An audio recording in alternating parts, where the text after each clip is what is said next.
자, 오늘은 천사의 얼굴 5번째 시간으로 또 함께 은혜를 나누고자 합니다. 지난 금요일에 말도 많고 탈도 많은 2021년도 도쿄올림픽이 개막이 되었습니다.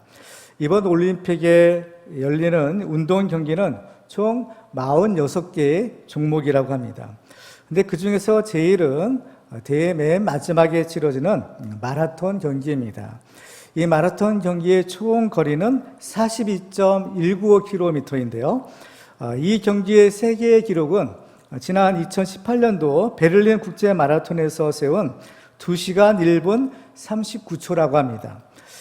이것이 얼마나 빠른 속도인가 하면 100m를 17초 2로 쉬지 않고 420번을 계속해서 달리는 그러한 속도라고 합니다.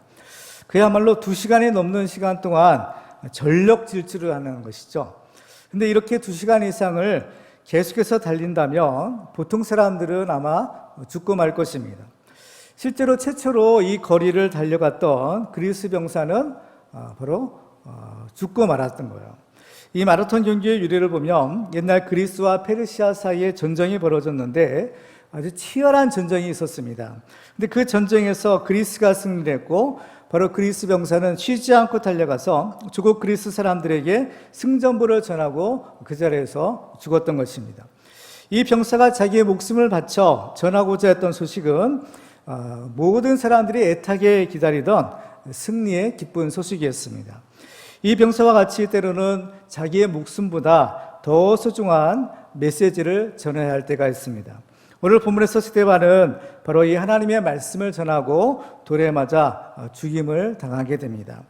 성경을 보면 이때 스데반의 얼굴이 마치 천사의 얼굴과 같았다라고 하고 있는데요. 천사는 하나님의 말씀을 전하는 하나님의 사자 메신저입니다. 그렇다면 이 천사의 얼굴을 가진 스데반이 자기의 목숨보다 더 소중히 여기고 전하고자 했던 하나님의 말씀은 과연 무엇일까요? 우리는 지난 몇 시간에 걸쳐서 스데반이 전한 하나님의 말씀을 살펴보고 있습니다. 하나님의 모든 말씀이 다 귀한 것이지만 특별히 스데반이 자신의 목숨과 맞바꾼 오늘 전하는 이 하나님의 말씀은 더 의미가 있다라고 생각이 됩니다. 오늘 우리는 이 스데반의 목숨을 걸고 전하고자 했던 그 하나님의 말씀에 귀를 기울이고 은혜 받는 축복의 주인공들 되시기를 주님의 이름으로 축원합니다. 자, 우리는 지난 시간에 하나님을 바르게 알고 하나님을 바르게 믿어야 한다라는 것을 살펴보았습니다. 하나님을 바르게 알고 또 하나님을 바르게 믿어야만 바로 이것이 바른 신앙생활을 하는 것인데 이럴 때 우리는 하나님과의 바른 인격적인 관계를 맺고 하나님이 원하시는 삶을 살 수가 있습니다.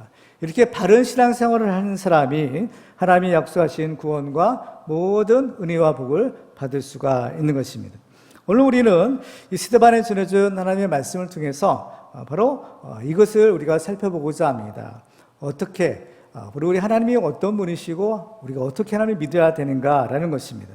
그래서 우리는 첫 번째로 우리가 알아야 될 하나님은 과연 어떤 분이시냐, 그리고 또 우리는 그 하나님에 대해서 우리는 어떻게 반응해야 될 것이냐라는 이 두 가지 사실을 중심으로 오늘 함께 은혜를 나누고자 합니다. 먼저 하나님은 언약하신 것을 반드시 성취하는 분이다라는 사실을 우리가 알아야 합니다. 스데반은 자신의 변론 차례가 되었을 때에 제일 먼저 이스라엘의 역사에 대해서 말하기 시작했습니다. 그런데 자기의 목숨을 노리는 그 유대인들의 공격에 대해서 왜 스데반 집사는 뜬금없이 바로 이스라엘의 역사에 대해서 말하는 것일까요? 그 이유는 스데반이 바로 이스라엘 역사를 통해서 행하신 그 하나님을 소개함으로써 바로 그들이 하나님에 대해서 오해하고 잘못 알고 있는 것을 깨닫도록 하기 위함이었습니다. 스데반은 오늘 본문에서 이스라엘 통해서 행하신 하나님에 대해서 증언할 때 특별히 약속과 언약이라는 단어를 반복해서 사용하고 있는 것을 보게 됩니다. 사도행전 7장 5절 말씀을 보시겠습니다. 그러나 여기서 발붙일 만한 땅도 유업으로 주지 아니하시고 다만 이 땅을 아직 자식도 없는 그와 그의 후손에게 소유로 주신다고 약속하셨으며 라고 합니다. 또 이어지는 8절 말씀에도 보시면요, 할례의 언약을 아브라함에게 주셨더니 그가 이삭을 낳아 8해 만에 할례를 행하고 이삭이 야곱이 우리 12조상을 낳으니라 라고 합니다.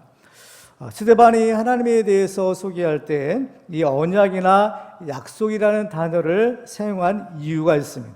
그것은 바로 하나님은 바로 언약을 맺으시고 그 언약을 성취하시는 분이시기 때문입니다. 성경을 보면 이 언약과 성취는 하나님께서 역사하시는 가장 중요한 원리이자 또 특징이기도 합니다. 그래서 성경에는 여러 가지 하나님께서 하신 약속들이 기록되어 있는 것을 보게 됩니다. 창세기 3장 15절에 보면 원복음이라고 하죠. 바로 인간의 죄를 범했을 때 하나님께서 여자의 후손을 통해서 인간을 구원하실 것이다 라는 그 약속을 주시고, 또 노아의 홍수 심판 이후에는 무지개 언약을 주셨습니다. 그리고 이 아브라함에게는 오늘 우리가 다루는 그 아브라함의 언약을 주시고요. 또 출애굽한 이스라엘 백성들과 시내산에서 맺은 그 시내산 언약을 또 기록하죠. 또 다윗의 후손을 통해서 이제 장차 예수님이 오실 것이다라는 그런 다윗 언약도 주셨고요. 또 신약 시대에 오게 되면 예수 그리스도의 피와 살로 맺은 바로 우리 구원의 새 언약도 주시는 것을 보게 됩니다. 이처럼 하나님께서는 우리 인류 구원의 역사를 언약과 성취를 통해서 이루어가고 계시는 겁니다. 우리는 이 사실을 이스라엘의 역사를 통해서 확인할 수 있는데, 바로 이스라엘의 역사는 하나님의 언약과 그 언약이 성취되는 하나의 과정이었던 것입니다. 그런데 스데반은 이스라엘 역사를 말할 때 제일 먼저 바로 이 아브라함에 대해서 이야기를 시작합니다. 그 이유는 바로 하나님께서 아브라함과 맺은 이 아브라함 언약이 장차 오실 예수 그리스도를 통해서 맺을 구원의 새 언약의 모델이 되기 때문입니다. 우리는 아브라함의 언약을 통해서 하나님이 어떤 분이시며 또 우리는 어떻게 하나님을 섬겨야 하는지를 배울 수가 있는 것입니다. 성경을 보면 하나님께서는 아브라함과 두 번의 언약을 맺으시는 것을 보게 됩니다. 첫째는 창세기 15장에 기록된 횃불 언약이고, 두 번째는 창세기 17장에 기록된 할례 언약입니다. 두 개의 언약 중에서 먼저 이 횃불 언약은 그 언약을 맺으시는 하나님에 대해서 우리에게 알게 하고 있어요. 그리고 두 번째 맺는 할례 언약은 이제 그 하나님과 언약을 맺는 당사자로서 아브라함과 그 후손들에 대해서 소개하고 있는 것을 보게 됩니다. 먼저 창세기 15장에 기록된 횃불 언약을 보면 하나님께서 이 두 개의 축복을 약속하시는 것을 보게 되는데요. 먼저는 바로 후손의 축복을 약속해 주셨습니다. 창세기 15장 5절에 보시면 그를 이끌고 밖으로 나가 이르시되 하늘 우러러 무뼈를 셀 수 있나 보라. 또 그에게 이르시되 내 자손이 이와 같으리라 라고 하십니다. 그의 후손들이 하늘의 무수한 별처럼, 셀 수 없는 별처럼 많아질 것이다 라는 약속입니다. 또 땅의 축복도 약속해 주셨는데요. 창세기 15장 7절에 보시면 이렇게 기록합니다. 또 그에게 이르시되 나는 이 땅을 내게 주어 소유를 삼게 하려고 너를 갈대아인의 우르에서 이끌어낸 여호와니라 라고 하십니다. 그리고 창세기 15장 18절에 이어서 이렇게 말씀하죠. 그날에 여호와께서 아브라함과 더불어 언약을 세워 이르시되 내가 이 땅을 애굽 강에서부터 그 큰 강 유브라데까지 내 자손에게 주노니 라고 하십니다. 이처럼 하나님은 아브라함에게 후손의 축복 또 땅의 축복을 약속하시는데, 이 약속은 과연 어떻게 되는 걸까요? 이 약속은 반드시 이루어지는 것입니다. 왜냐하면 바로 이 말씀을 하시고 약속을 주신 하나님이 생명의 주인이시자 모든 땅의 주인이시기 때문인 것입니다. 아브라함이 약속하신 여호와 하나님은 창조주 하나님이십니다. 그렇기 때문에 그 창조주 하나님은 모든 생명의 근원이 되시죠. 그래서 아담을 지으시고 그 아담에게 생명을 주시고 또 모든 동식물들에게도 살 수 있는 그 생명을 주시는 겁니다. 하나님께서 아브라함을 부르셨을 때 아브라함과 사라에게는 아이가 없었습니다. 그렇지만 하나님께서는 아브라함에게 분명히 약속하시죠. 하늘의 무수한 별처럼 많은 후손들이 너를 통해서 나올 것이다 라고 하신 겁니다. 이 약속을 해주신 까닭은 바로 하나님이 그럴 만한 능력이 있으시기 때문입니다. 하나님은 생명의 주인이시기 때문에 죽은 자를 살리시고 또 없는 것을 있는 것으로 부르시는 분이신 겁니다. 사도 바울은 그 하나님에 대한 이 아브라함의 믿음을 로마서 4장에서 이렇게 증언하고 있습니다. 기록된 바 내가 너를 많은 민족의 조상으로 세웠다 하심과 같으니 그가 믿은 바 하나님은 죽은 자를 살리시며 없는 것을 있는 것으로 부르시는 이신이라 라고 했어요. 아브라함이 바로 이러한 믿음을 가졌기에 내 사랑하는 독자 이삭을 바치라 했을 때도 아브라함은 주저함 없이 그 이삭을 바칠 수가 있었던 겁니다. 따라서 아브라함과 사라는 비록 이 아이를 낳을 수 없는 상태라 하더라도 하나님께서는 그의 후손을 하늘의 별처럼 많게 하시리라 약속하신 겁니다. 하나님이 약속하시면 그렇게 되는 것입니다. 그리고 또 하나님께서는 바로 이 세상을 창조하시고 이 세상을 다스리시는 분이기 때문에 온 세상 만물이 다 하나님의 것입니다. 따라서 모든 땅의 주인 되신 하나님께서 아브라함에게 그 땅을 주시겠다라고 말씀하신다면 또 그렇게 되는 것입니다. 그러므로 모든 것은 다 하나님이 말씀하신 대로 이루어지는 것입니다. 중요한 것은 우리가 이 사실을 알고 그 하나님을 믿는 것입니다. 근데 문제는 이 하나님에 대한 믿음을 갖는다라는 것은 말처럼 그리 쉬운 것이 아닙니다. 횃불 언약을 기록하고 있는 창세기 15장에 보면 아브라함이 하나님께 이런 질문을 하는 것을 보게 됩니다. 창세기 15장 8절 보실까요? 그가 이르되 주 여호와여 내가 이 땅을 소유로 받을 것을 무엇으로 알리까? 하나님이 땅의 약속을 약속하셨는데 땅의 축복을 약속하셨는데 이 말을 들은 아브라함이 하나님께 이 얘기를 하는 것이에요. 아브라함이 이 말을 하는 것은 아브라함 하나님을 믿지 않았기 때문이 아니다라는 사실을 우리가 알아야 됩니다. 왜냐하면 하나님께서는 바로 이 땅의 축복을 약속하기 바로 이전에 후손의 축복을 약속하시죠. 하늘의 별처럼 많을 것이다. 그때 아브라함은 하나님을 믿었다라고 했고 또 하나님께서는 그의 믿음을 인정하셨다라고 했어요. 창세기 15장 6절에 보면 아브라함이 여호와를 믿으니 여호와께서 이를 그의 의로 여기시고 라고 했어요. 그러니까 이 아브라함은 하나님을 안 믿은 것이 아닙니다. 하나님을 믿었다라는 것이고 또 하나님께서도 그 믿음을 인정하신 것이죠. 그렇다면 아브라함은 왜 하나님이 이 땅을 주시겠다라고 했을 때 바로 이런 믿음 없는 말처럼 보이는 말을 했을까라는 것입니다. 그 이유가 있어요. 그것은 바로 아브라함이 연약한 사람이기 때문인 겁니다. 아브라함은 분명히 하나님을 믿고 또 하나님의 말씀이 그대로 이루어진다라는 사실을 알았던 사람입니다. 그렇지만 문제는 뭐냐? 아직 그의 믿음이 작았기 때문인 거죠. 그는 여전히 불완전한 육체를 가진 사람이었던 것입니다. 그렇기 때문에 하나님을 믿기는 믿었지만 그렇게 하나님에 대한 바른 믿음 또 하나님이 원하시는 그러한 큰 믿음은 아직은 갖지 못했던 겁니다. 그렇기 때문에 아브라함이 지금 하나님께 이런 얘기를 하는 것은 사실은 자기를 도와달라는 얘기입니다. 나의 작은 믿음을 불쌍히 여겨주시고 나도 이 하나님이 약속하신 것을 온전히 믿을 수 있는 그런 큰 믿음을 달라라고 사실은 부탁을 드리고 있는 것이죠. 사람은 사실 연약한 존재이기 때문에 어떤 믿음을 갖기 위해서는 그렇죠? 어떤 보증이 사실은 필요하다라는 사실을 알게 돼요. 그래서 하나님께서는 아브라함에게 그가 원하는 대로 확실한 보증을 주시기 위해서 바로 하신 일이 있어요. 그건 뭐냐? 바로 아브라함과 언약을 체결하시는 겁니다. 그래서 하나님께서는 아브라함에게 그 언약식에 필요한 것들을 준비하라라고 명령하십니다. 창세기 15장 9절에 보시면 여호와께서 그에게 이르시되 나를 위하여 3년 된 암소와 3년 된 암염소와 3년 된 순양과 산비둘기와 집비둘기 새끼를 가져올지니라 라고 하시요. 하나님께서 명령하신 이러한 짐승들은 고대 세계에서 계약을 체결할 때 필요한 것들이었습니다.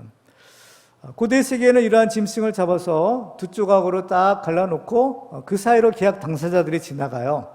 그러면 바로 이 언약이 체결되는 것인데 만약에 이 언약을 어기면 쪼갠 짐승처럼 된다라는 그런 의미인 겁니다. 그래서 이제 아브라함은 짐승을 잡아서 중간을 쪼개고 그것으로 마주대하게 놓았던 것입니다. 근데 성경을 보면 이 언약식에는 사실은 원래는 하나님과 아브라함이 같이 지나가야 되지만 사실은 하나님 혼자서 이 쪼갠 고기 사이를 지나가셨다라는 사실을 우리가 알게 됩니다. 창세기 15장 17절에 보면 해가 져서 어두울 때에 연기나는 화로가 보이며 타는 횃불이 쪼갠 고기 사이로 지나더라.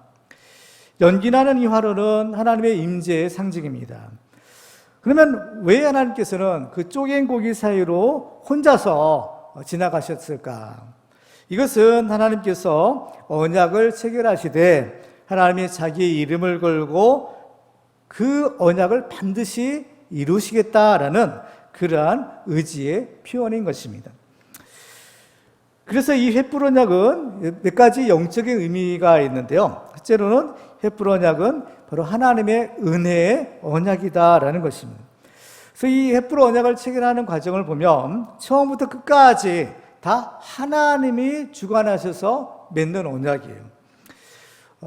이 횃불 언약을 맺으실 때 아브라함의 상태가 어땠느냐? 바로 아브라함이 바로 두려움 가운데 있었다라고 성경이 기록합니다. 바로 이 두려움 가운데 있는 아브라함을 찾아가셔서 바로 그를 격려해 주시고 또 그의 소망이 없는 그에게 바로 후손의 약속과 땅의 약속을 주신 겁니다. 그리고 또 이 믿음이 약한, 정확하게 말하면 이 믿음이 약한 아브라함에게 바로 그 믿음을 주시기 위해서 바로 이 언약 의식의 준비를 명령하시고 또 결정적으로 이 쪼갠 고기 사이로 지나가신 분도 바로 하나님 자신이셨던 겁니다. 이 횃불 언약을 맺을 때 보면 아브라함은 여기에 사실은 어떠한 일도 하지 않았던 것이죠. 이것은 무엇을 의미하느냐면 바로 이 하나님의 언약에는 사실은 이 인간은 당사자는 될 수가 없는 겁니다. 이 언약을 지킬 만한 능력도 없고 사실은 자격도 없는 거죠. 이것은 오직 하나님의 은혜로서 하나님의 일방적인 그 은혜를 베풀어 주셔서 하나님께서 이 모든 구원의 역사를 이루어 가시는 겁니다. 그렇기 때문에 하나님께서 이제 우리 인간을 구원하시는 역사도 보면 바로 하나님이 예수 그리스도를 통해서 우리 인간 구원의 모든 역사는 다 100% 완성하시는 겁니다. 여기에 인간이 개입할 수 있고 인간이 도울 수 있는 것은 아무것도 없는 겁니다. 그것은 오직 하나님께서 예수 그리스도를 통해서 완벽하게 이루신 거예요.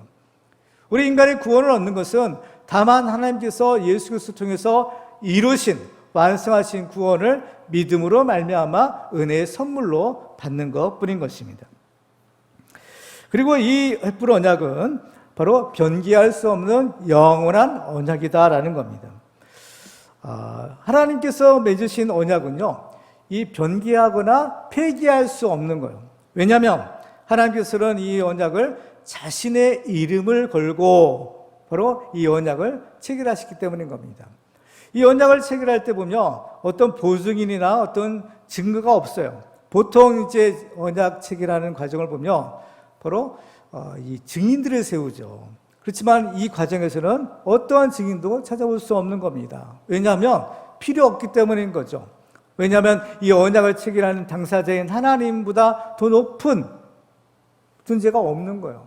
그 때문에 최고의 권위를 가지신 하나님이 맺으신 언약은 그 자체로 유효하고 또 이것은 영원하다라는 것을 의미하는 겁니다. 그렇다면 하나님께서 하신 그 언약은 과연 실제로 이루어졌을까요? 물론 이루어지는 겁니다. 출애굽기 1장 7절에 보면 이스라엘 자손은 생육하고 불어나 번성하고 매우 강하여 온 땅에 가득하게 되었더라라고 하십니다. 그렇죠? 바로 이 하나님의 약속이 이스라엘 백성들 애굽에 내려갔을 때 이제 실현되는 겁니다. 아브라함은 그 혈통에 육신의 후손들만 많은 것이 아니라 또한 믿음의 후손들도 많아져서 모든 믿는 사람들의 조상이 됩니다. 로마서 4장 16절에 보면 그러므로 상속자가 되는 그것이 은혜에 속하기 위하여 믿음으로 되나니 이는 그 약속을 그 모든 후손에게 굳게 하려 하심이라. 율법에 속한 자에게뿐 아니라 아브라함의 믿음에 속한 자에게도 그러하니 아브라함은 우리 모든 사람의 조상이라. 그래서 아브라함의 후손이 하늘의 별처럼 많을 것이다라는 하나님의 약속이 실현이 되는 거예요. 그리고 땅의 약속도 물론 실현되는 겁니다. 하나님께서 이제 그 약속대로 이스라엘 백성들에게 가나안 땅을 주시고, 오늘 본문에서 스데반은 바로 너희들이 지금 있는 이 땅, 이것이 하나님께서 약속으로 주신 것이다 라는 말씀을 하고 있는 것입니다. 따라서 우리는 아브라함과 이스라엘 역사를 통해서 하나님께서는 모든 언약을 지키시는 신실하신 하나님이다 라는 사실을 우리가 발견하게 됩니다. 그런데 이 하나님의 역사하는 원리가 바로 이 언약과 성취라는 것이 중요하다라고 했는데, 이것이 왜 중요하냐면 이것이 바로 오늘날 우리의 구원과 신앙생활에도 그대로 적용이 되기 때문입니다. 예수님께서 성만찬을 제정하실 때 누가복음 22장에서 이렇게 말씀합니다. 또 떡을 가져 감사기도 하시고 떼어 그들에게 주시며 이르시되 이것은 너희를 위하여 주는 내 몸이라. 너희가 이를 향하여 나를 기념하라 하시고 저녁 먹은 후에 잔도 그와 같이 하여 이르시되 이 잔은 내 피로 세우는 새 언약이니 곧 너희를 위하여 붓는 것이라 라고 말씀합니다. 바로 이제 새 언약을 세우시는 장면인데, 예수님은 바로 자기의 피로서 이 새 언약을 세우시는 것입니다. 바로 이 예수님을 통한 이 새 언약이야말로 하나님께서 우리와 맺으시고자 하는 궁극적인 언약이었던 겁니다. 바로 이 구약시대에 하나님이 맺으신 언약들은 바로 이 예수 그리스도를 통한 바로 이 새 언약의 일종의 모형이요 그림자였던 겁니다. 그러니까 진짜 언약은 바로 이 예수 그리스도의 피를 통해서 세우는 바로 이 구원의 새 언약인 겁니다. 우리는 바로 이스라엘 역사를 통해서 지금까지 하나님께서 맺으신 언약은 모두가 다 성취되었다라는 사실을 우리가 확인할 수 있습니다. 따라서 하나님께서 이 예수 그리스도의 피를 통해서 맺은 새 언약도 반드시 이루어질 것이다 라는 사실을 우리는 알 수 있고 또 믿을 수 있는 것입니다. 그렇다면 바로 예수의 피로 맺은 새 언약의 내용은 과연 무엇일까요? 그것은 간단한 겁니다. 바로 예수를 믿으면 구원을 얻는다라는 것입니다. 마가복음 16장 15절과 16절을 보시면 주님이 말씀합니다. 또 이르시되 너희는 온 천하에 다니며 만민에게 복음을 전파하라. 믿고 세례를 받는 사람은 구원을 얻을 것이요 믿지 않는 사람은 종죄를 받으리라. 믿고 세례를 받으면 구원을 받을 것이라는 겁니다. 이게 누구의 약속이에요? 예수님의 약속인 겁니다. 빌립보 감옥의 간수가 내가 어떻게 해야 구원을 얻으리까? 라고 바울에게 물었죠. 그러니까 바울이 이렇게 대답합니다. 사도행전 16장 31절에 보시면 이르되 주 예수를 믿으라. 그리하면 너와 내 집이 구원을 받으리라는 겁니다. 주 예수를 믿으라는 겁니다. 그리하면 너와 내 집이 구원을 받는다라는 겁니다. 그리고 이것이 하나님께서 예수 그리스도의 피로 세운 새 언약이라는 겁니다. 누구의 언약이에요? 하나님의 언약입니다. 예수 그리스도께서 맺은 언약인 겁니다. 언약에는 피가 필요한 겁니다. 목숨을 걸고 하나님께서 이 언약을 지키시겠다라는 그러한 뜻이 있는 겁니다. 우리는 이 사실을 또 이 약속을 믿어야 합니다. 우리가 우리 자신은 물론이거니와 우리 가족들의 구원을 위해서 우리가 계속해서 기도하고 있고 또 이것이 우리의 간절한 소원이기도 합니다. 그러려면 바로 이 말씀을 우리가 믿고 의지해야 됩니다. 분명히 말씀하셨습니다. 주 예수를 믿으라. 그러면 너와 내 집이 구원을 받으리라는 겁니다. 너와 내 집이 구원 받는다는 겁니다. 이 약속의 말씀을 붙들고 우리가 기도하고 전해야 되는 겁니다. 그러면 하나님께서 바로 이 약속을 이루어 주시는 겁니다. 하나님께서는 지금도 살아 역사하시는 전능하신 하나님이시기 때문에 하나님이 하신 모든 말씀은 반드시 이루어진다라는 사실을 우리가 알아야 됩니다. 민수기서 23장 19절에 보면 하나님은 사람이 아니시니 거짓말을 하지 아니하시고 인생이 아니시니 후회가 없으시도다. 어찌 그 말씀하신 바를 행하지 않으시며 하신 말씀을 실행하지 않으시랴라고 합니다. 사람과 달리 하나님은 한 번 하신 말씀은 반드시 이루신다라는 겁니다. 이사야서 14장 24절에도 보면 만군의 여호와께서 맹세하여 이르시되 내가 생각한 것이 반드시 되며 내가 경영한 것을 반드시 이루리라 라고 하십니다. 반드시 이루시겠다, 이루어질 것이다 라는 겁니다. 예수님은 마태복음 5장 17절에서 이렇게 말씀합니다.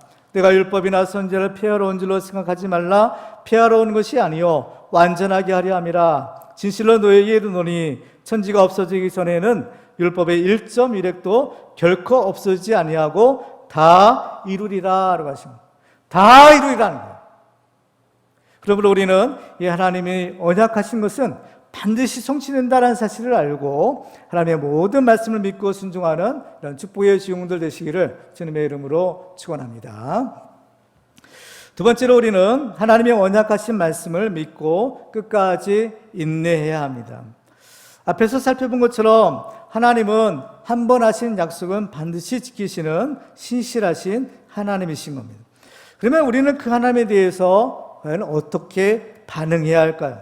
하나님께서 그 언약의 당사자인 우리들에게 요구하시는 것은 과연 무엇일까요? 그것은 한마디로 믿음입니다. 하나님을 믿는 것입니다. 하나님을 믿는다라는 것은 또한 하나님이 하신 말씀, 하나님의 그 약속의 말씀을 믿는 것입니다. 우리는 여기에서 하나님의 구원의 역사에 또 한 가지 특징을 발견하게 되는데요. 하나님은 그 약속하신 것을 반드시 이루시는, 성취하시는 분이신 겁니다. 그렇지만 이 언약과 성취 사이에는 하나님께서 우리에게 요구하시는 것이 한 가지가 있는데 그것이 바로 믿음이라는 겁니다.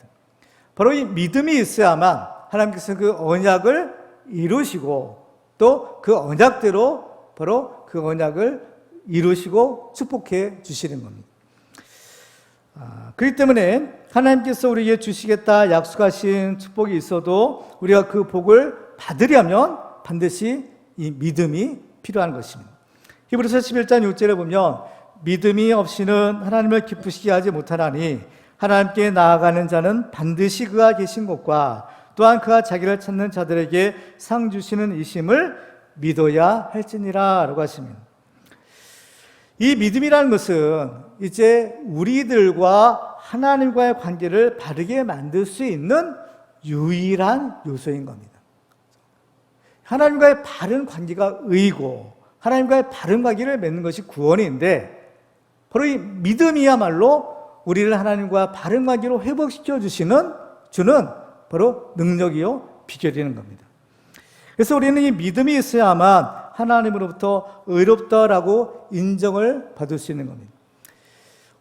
창세기 15장 6절에 보시면 아브라함이 여호와를 믿으니 여호와께서 이를 그의 의로 여기시고 라고 했어요. 아브라함이 하나님을 믿을 때 하나님께서는 이것을 그의 의로 여기셨다는 겁니다. 이것이 뭐예요? 하나님을 믿는 믿음이죠. 그 믿음을 보시고 이것을 그의 의로 여기셨다라는 겁니다. 로마서 3장 28절에도 보시면 그러므로 사람이 의롭다 하심을 얻는 것은 율법의 행위에 있지 않고 믿음으로 되는 줄 우리가 인정하노라. 하나님은 우리의 율법의 행위가 아니라 바로 그 믿음을 보시고 우리를 의롭다 여겨주시고 인정해 주신다라는 겁니다. 근데 우리 사람의 생각은 어때요? 우리 사람의 생각은 의로워지려면 죄가 하나도 없거나 또는 어떤 선한 일을 많이 해야만 바로 의로워질 수 있다라고 생각을 합니다. 그렇지만 이것은 바로 우리 사람의 기준이요, 사람의 생각이에요. 그렇지만 하나님은 그렇지 않다라는 겁니다. 여기서 중요한 것은 누가 우리를 의롭다 여기시는가? 그리고 우리는 누구 때문에 하나님께서 우리를 의롭다 여겨주시냐라는 겁니다. 그렇죠? 누가 우리를 의롭다 하시느냐? 바로 그분이 하나님이신다는 겁니다. 하나님은 누구세요? 하나님은 창조주요, 만왕의 왕이시요, 또 마지막 심판의 주가 되시는 겁니다. 심판주예요. 바로 이 하나님의 심판의 결과에 따라서 영원한 천국과 지옥이 갈라지는 겁니다.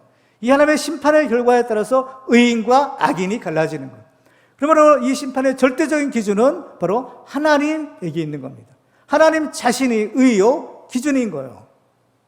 그렇기 때문에 하나님이 의롭다 여겨주시면 의로워지는 겁니다. 왜? 하나님이 심판주가 되시기 때문인 거죠. 하나님이 의롭다 하면 의로운 겁니다. 왜? 하나님이 그렇게 하셨기 때문인 거죠. 하나님의 심판은 어때요? 하나님의 심판은 공의의 심판인 겁니다. 공의의 심판이에요. 누구도 이 하나님의 이 의로운 심판에 대해서 이의를 제기할 수가 없는 겁니다.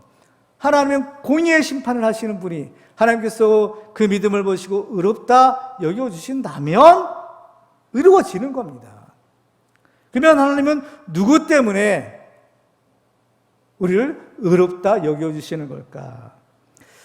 사실 여기서 여긴다라는 말이 있어요. 아브라함도 그의 믿음을 보시고 이를 그의 의로 여기셨다라고 하셨고, 바로 율법의 행위가 아니라 믿음으로 의롭다 하심을 얻는다라고 하셨는데요. 의롭다 여긴다는 말의 뜻이 무엇인가 하면요, 어떤 것이 그렇지 못함에도 불구하고 그렇다라고 간주한다라는 겁니다. 그러니까 의롭다 여기신다는 것은 뭐예요? 실상은 의롭지 않는 겁니다. 우리는 의롭지 않대요. 의로울 수가 없어요. 죄인이에요. 그렇지만 하나님께서 죄인인 우리를 의롭다 여겨주신다는 겁니다. 의롭지 못한 우리를 의롭다라고 인정해 주신다는 거예요. 누구 때문에요? 예수 그리스도 때문인 겁니다. 그렇죠? 왜 예수 그리스도 때문에, 왜 예수를 믿으면 하나님 우리를 의롭다고 여겨주실까? 바로 예수님이 우리의 죄의 문제를 해결해 주셨기 때문입니다. 예수님께서 그 핏값으로 우리의 죄값을 대속해 주셨기 때문에 이제 예수를 믿는 사람들은 하나님 앞에서 그 죄사함을 받고 의롭다 여김을 받는 겁니다. 우리가 예수를 믿는 것은 어떤 건가요? 예수님을 우리 마음에 영접하는 것이고, 또 우리는 예수님 안에 있게 되는 겁니다. 그래서 우리가 예수님 안에 있게 되면, 그렇죠? 그 예수님 속에 우리가 가려지는 거예요. 속죄소가 있죠. 지성소에 보면, 그죠? 지성소에 보면 그 언약궤 위에 속죄소라는 것이 있습니다. 근데 이 속죄소의 원리가 뭐냐? 속죄소의 뜻이 뭐냐? 가린다는 거예요. 뭘 가려요? 죄를 가린다는 겁니다. 이것이 바로 우리가 예수를 믿으면 예수 그리스도 안에서 우리의 죄가 가려지는 구원의 원리인 겁니다. 그 때문에 우리는 이 사실을요, 알고 우리는 예수를 믿고 또 하나님을 믿어야 되는 겁니다. 로마서 4장 5절에 말씀해 보시면 이렇게 말씀합니다. 이를 아니할지라도 경건하지 아니한 자를 의롭다 하시는 이를 믿는 자에게는 그의 믿음을 의로 여기시나니라고 했습니다. 경건하지 않는 겁니다. 어떤 행위를 하지 않는 겁니다. 그렇지만 다만 우리를 의롭다 여기시는 그 하나님을 믿는 자에게는 하나님께서 그 믿음을 보시고 이를 의로 여겨 주시는 겁니다. 그렇죠? 이것은 우리 때문이 아니에요. 기준이 우리가 아니라 하나님이시고 바로 예수님 때문인 겁니다. 그러므로 우리는 이 사실을 알아야 됩니다. 이 사실을 알고 예수님을 믿어야 되고 하나님을 믿어야 되는 겁니다. 그래서 우리는 이 믿음을 가지고 있을 때 이 믿음으로 구원을 얻을 수 있는 거예요. 에베소 2장 8절에 보면 너희는 그 은혜에 의하여 믿음으로 말미암아 구원을 받았으니 이것은 너희에게서 난 것이 아니요 하나님의 선물이라 라고 했습니다. 또한 이 믿음은 우리가 구원 얻을 뿐만 아니라 하나님의 모든 은혜와 복을 받는 비결이요 하나님의 큰 능력을 우리가 사용할 수 있는 비결인 겁니다. 성경을 보면 어떤 사람이 귀신 들린 아들을 데리고 와서 제자들에게 귀신을 쫓아내 달라라고 부탁합니다. 그렇지만 제자들은 쫓아내지 못했고 결국 예수님께서 그 귀신을 쫓아내 주셨는데 제자들이 예수님께 와서 우리는 왜 쫓아내지 못했습니까? 라고 물었어요. 그때 예수님이 이렇게 말씀합니다. 마태복음 17장 20절에 보시면 이르시되 너희 믿음이 작은 까닭이니라. 진실로 너희에게 이르노니 만일 너희에게 믿음이 겨자씨 하나 만큼만 있어도 이 산을 명하여 여기서 저기로 옮겨지라 하면 옮겨질 것이요 또 너희가 못할 것이 없으리라 라고 하십니다. 이 믿음의 능력이 얼마나 대단하냐면 믿음이 겨자씨만큼만 있어도 산을 옮길 수 있는 능력이 있는 거예요. 겨자씨라는 것은 뭡니까? 작은 것 중에서도 가장 작은 것을 상징하는 것이 겨자씨예요. 그러니까 이 믿음이 겨자씨만큼만 있어도 놀라운 능력을 행한다. 그러니까 제자들이 귀신을 쫓아내지 못한 것은 예수님이 말씀하신 대로 너희 믿음이 작은 까닭이다라는 겁니다. 근데 이 제자들은 어때요? 예수님을 안 믿는 것이 아니죠. 예수님을 믿는 사람들인 겁니다. 예수를 믿었던 거예요. 그렇지만 문제는 뭐예요? 그 믿음이 작다라는 겁니다. 그렇죠? 아브라함의 경우를 보더라도 아브라함은 분명히 하나님을 믿었던 것이죠. 그렇지만은요, 그 아브라함의 믿음은 그야말로 작은 믿음이었던 것입니다. 이 아브라함의 믿음의 과정이 있어요. 그렇죠? 이 믿음의 특징은요, 믿음은 자라고 성장하는 특징이 있는 겁니다. 처음에는 그야말로 눈에 보이지 않을 정도로 정말 있는 듯 없는 듯 하지만 어느 순간에 이 믿음이 자라서 큰 나무가 되듯이, 겨자씨가 자라서 큰 나무가 되듯이 믿음도 마찬가지라고 말씀하시잖아요. 그래서 이 아브라함의 믿음의 과정을 보면 처음에는 아브라함이 믿기는 믿어서 또 이 가나안 땅까지 오고 하나님의 약속도 받았지만 이 아브라함의 믿음은 정말 작은 믿음이었던 겁니다. 그다음에 언제는 믿음이 있는 것 같기도 하고 또 언제는 믿음이 없는 것 같기도 하고. 그 아브라함의 믿음이라는 것은요, 이게 일정하지 않아요. 왔다리 갔다리 하는 겁니다. 그렇죠? 그렇지만 이러한 믿음은 바른 믿음이라고 볼 수가 없는 거예요. 이러한 믿음을 가지고 있으면요, 언제든지 상황이 불리하고 또 언제든지 조건이 어려우면 정말 애굽으로 내려갈 수 있는 겁니다. 자기 아내도 잘못하면 빼앗길 수 있는 그러한 작은 믿음에 불과한 거죠. 우리는 이 작은 믿음이 아니라 정말 큰 믿음, 그렇죠? 하나님이 기뻐하시는 큰 믿음을 가지고 있어요. 예수님께서 보면 칭찬하시고 예수님이 기뻐하시는 사람들이 있어요. 어떤 사람들이냐? 바로 믿음이 좋은 사람들인 겁니다.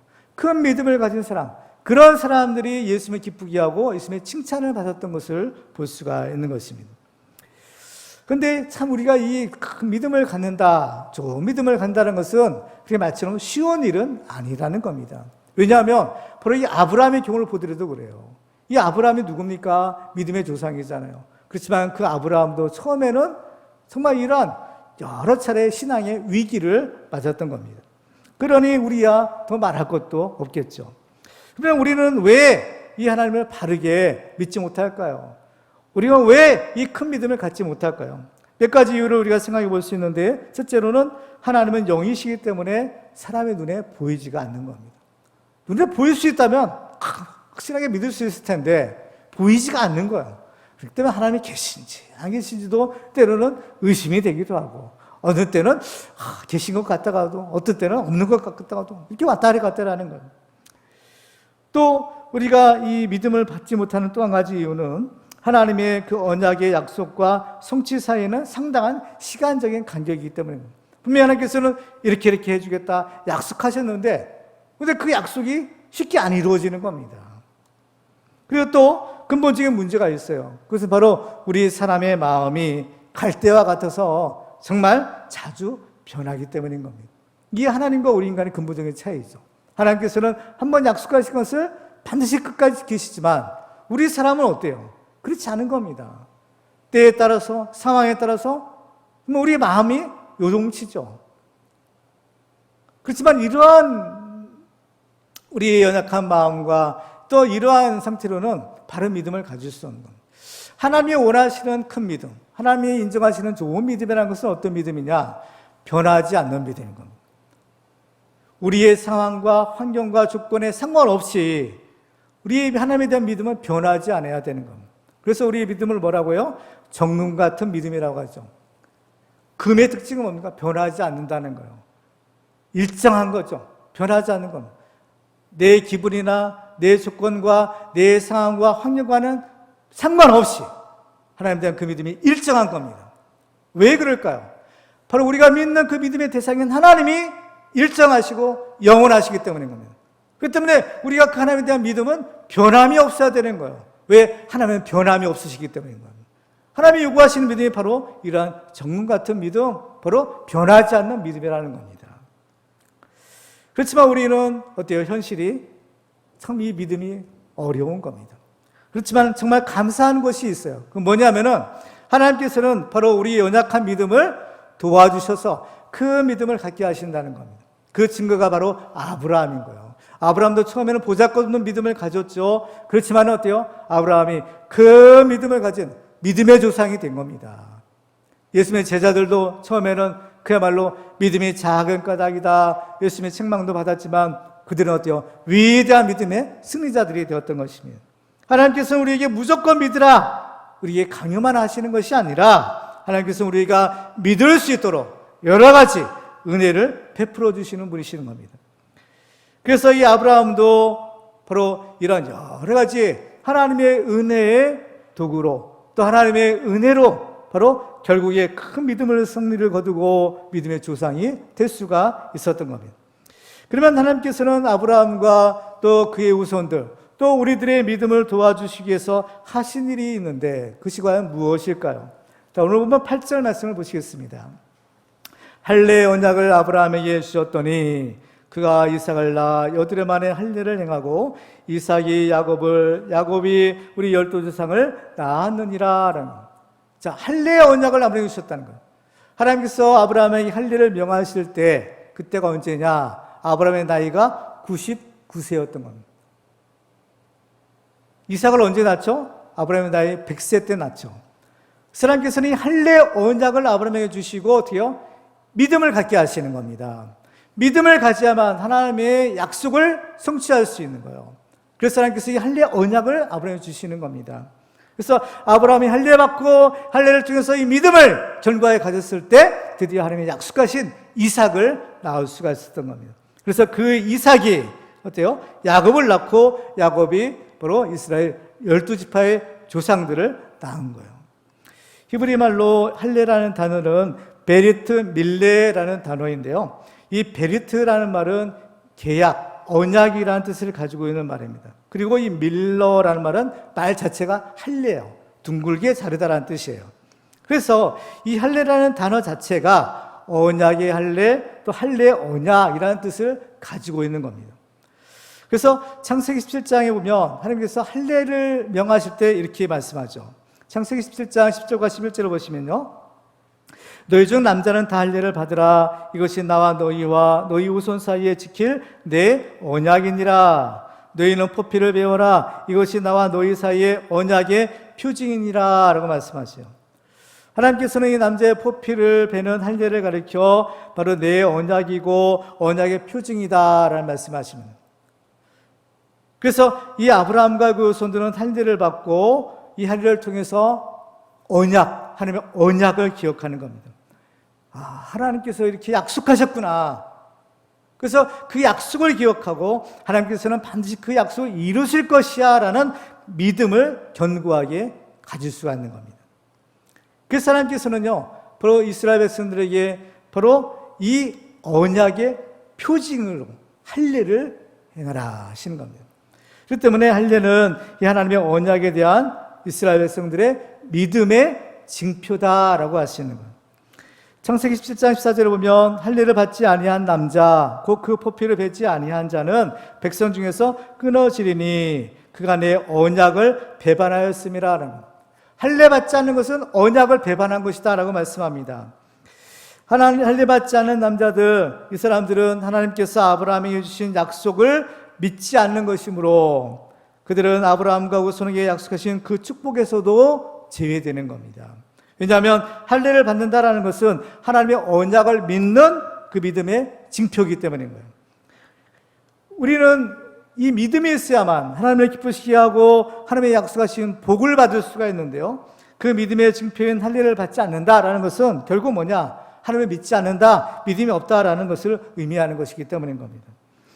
따라서 이 할례를 받는다라는 것은 믿음의 징표인 거예요. 믿는다라는 믿음의 고백인 거라. 그렇죠? 그렇기 때문에 이것은 신약 시대에 세례를 받는 것과 같은 의미가 있는 겁니다. 신약 시대는 세례를 통해서 자기의 신앙을 고백하고 또 믿음의 공동체 안에 받아들여집니다. 구약 시대에는 바로 이 할례를 통해서 하나님에 대한 믿음을 고백하고 언약의 공동체 안으로 들어갈 수 있었던 겁니다. 그런데 우리는 이 할례를 통해서 하나님께서 아브라함에게 주신 그 약속들이 반드시 이루어질 것이다 라는 사실을 우리가 알 수 있다는 것. 이 할례를 보고 할례 언약이라고 하죠. 언약의 징표라고 하잖아요.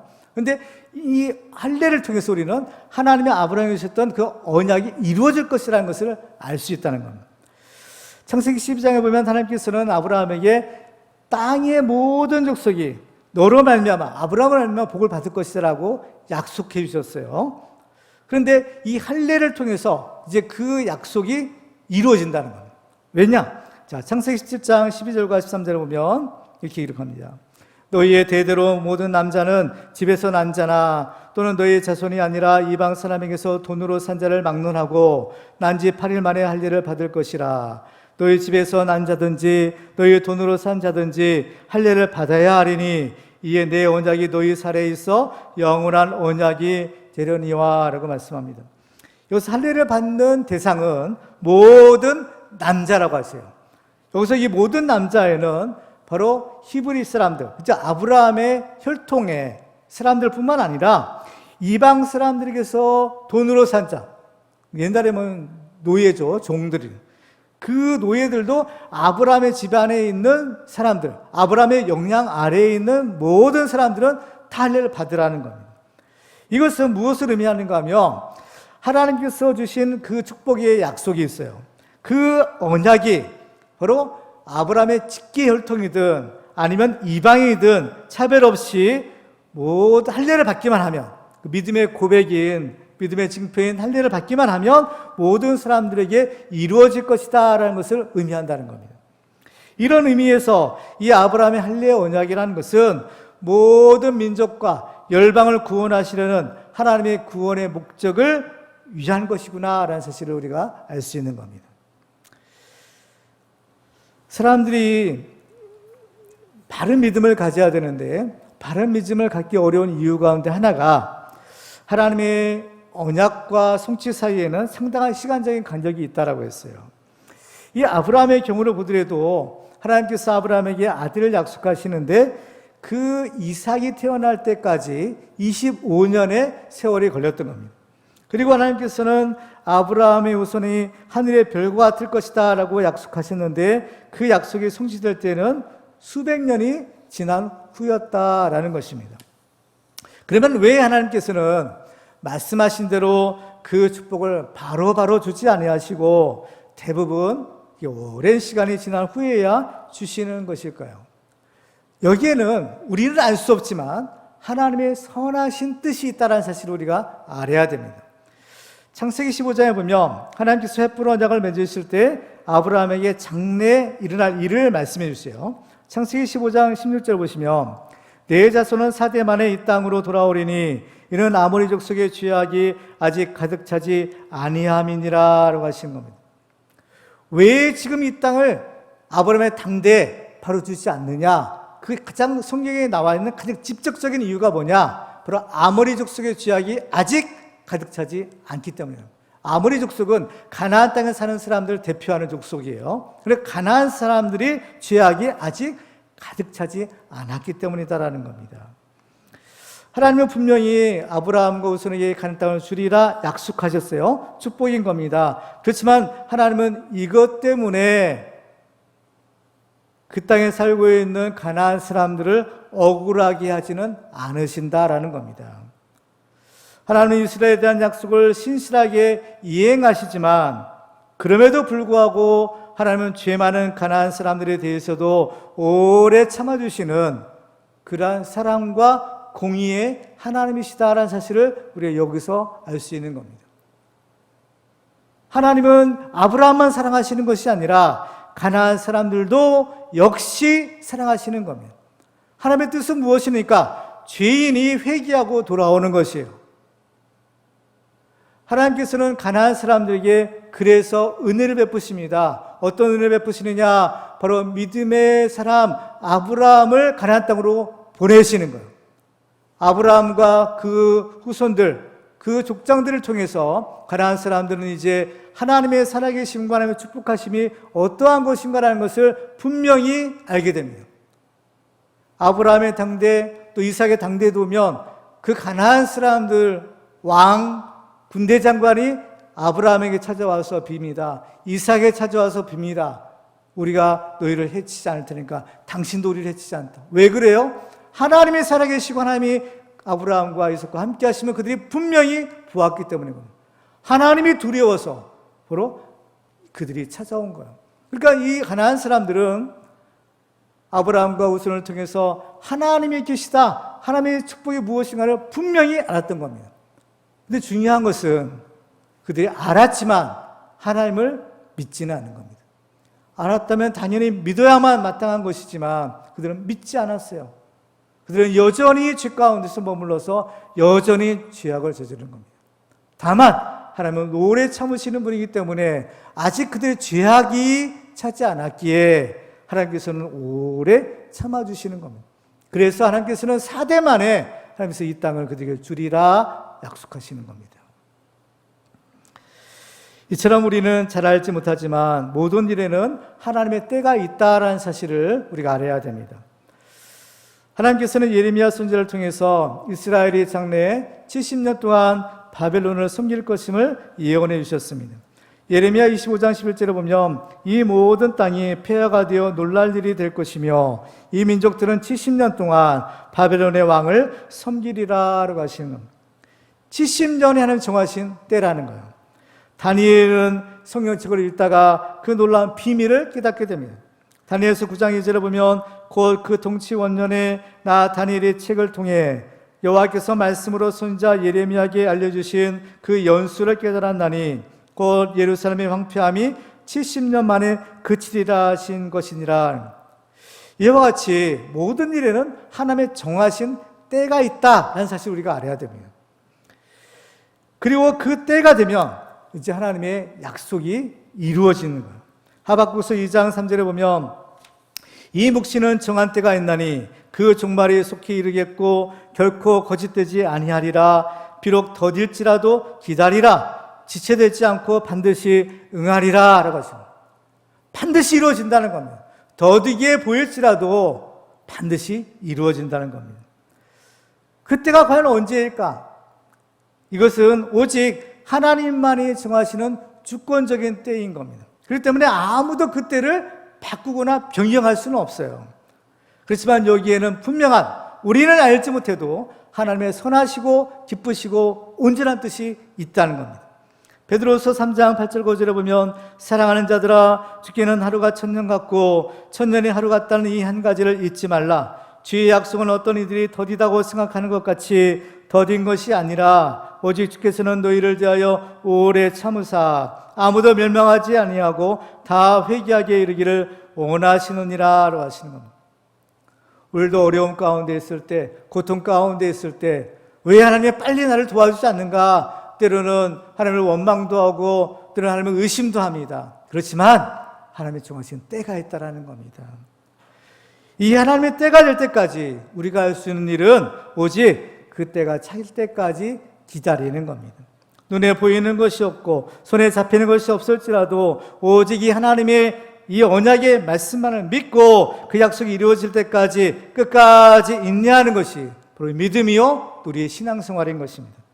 바로 이러한 사람이 결국에는 믿음의 승리를 거두고 또 하나님이 약속하신 모든 은혜와 복을 받고 구원에 이르게 되는 겁니다. 베드로전서 1장 8절과 9절에 보면 예수를 너희가 보지 못하였으나 사랑하는도다. 이제도 보지 못하나 믿고 말할 수 없는 영광스러운 즐거움으로 기뻐하니 믿음의 결국 곧 영혼의 구원을 받음이라 라고 하십니다. 예수님도 너희 인내로 구원을 얻으리라 라고 약속하셨습니다. 우리도 이 하나님이 언약하신 말씀을 믿고 끝까지 인내함으로써 하나님이 약속하신 구원과 모든 은혜와 복을 받는 축복의 주인공들 되시기를 주님의 이름으로 축원합니다. 이제 말씀을 맺겠습니다. 오늘 우리는 이 천사의 얼굴을 가진 스데반이 자기의 목숨보다 더 소중히 여기고 전했던 하나님의 말씀을 살펴보았습니다. 그것은 우리가 하나님을 바르게 알고 바르게 믿기 위해서 꼭 필요한 것이었습니다. 첫째로는 하나님은 언약하신 것을 반드시 성취하신다라는 사실을 우리가 알아야 될 것이고, 또 한 가지는 우리는 그 하나님의 언약하신 말씀을 믿고 끝까지 인내해야 한다라는 것이었습니다. 하나님은 전능하시고 신실하신 분이기 때문에 하나님의 모든 약속을 반드시 이루시는 분인 겁니다.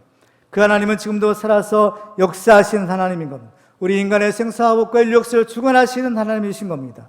지금까지 하나님이 약속하신 모든 말씀들은 다 이루어졌고 또 지금도 이루어지고 있고 앞으로도 반드시 이루어질 것입니다. 우리는 이 하나님을 믿고 그 말씀에 순종하며 인내함으로써 믿음의 승리를 거두고 마침내 하나님이 약속하신 구원과 모든 은혜와 복을 받는 축복의 주인공들 되시기를 주님의 이름으로 축원합니다.